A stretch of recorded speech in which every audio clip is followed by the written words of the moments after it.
অতিৰিক্ত মিছা কথাত মানুহৰ আস্থা কমি যায় আৰু যাতে তাতে কথা কৈ থাকিলে যিকোনো সময়ত কোনো যুক্তি নথকা কথা কৈ থাকি মানুহক যে বুৰ্বক বনাবলৈ চেষ্টা কৰিলে এদিন নহয় এদিন মানুহ গৈ তাৰ সত্য বিচাৰি পাব আৰু সেই সত্যৰ পৰিণতি আপোনাৰ পৰাজয় হ'ব পাৰে।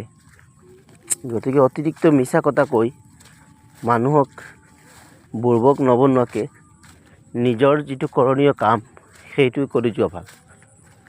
নিজে যদি ভাল কাম কৰি থাকা সদায় মানুহে প্ৰশংসা কৰিব।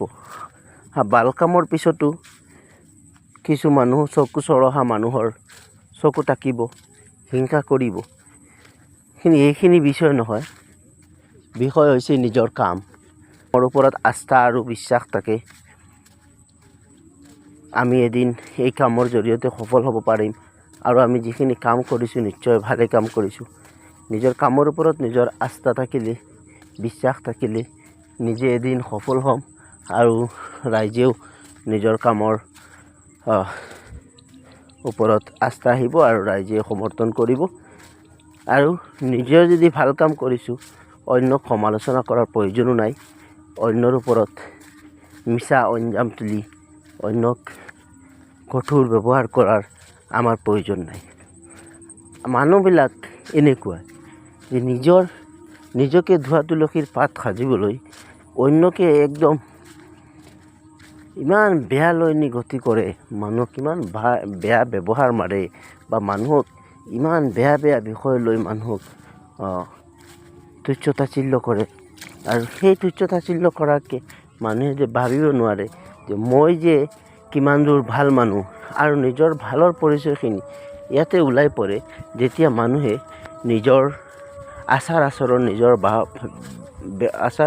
ভাৱ বিচাৰ, নিজৰ ব্যৱহাৰখিনি যেতিয়া সমাজৰ আগত দাঙি ধৰে তেতিয়া মানুহে নিজৰ পৰিচয়খিনি ওলাই পৰে।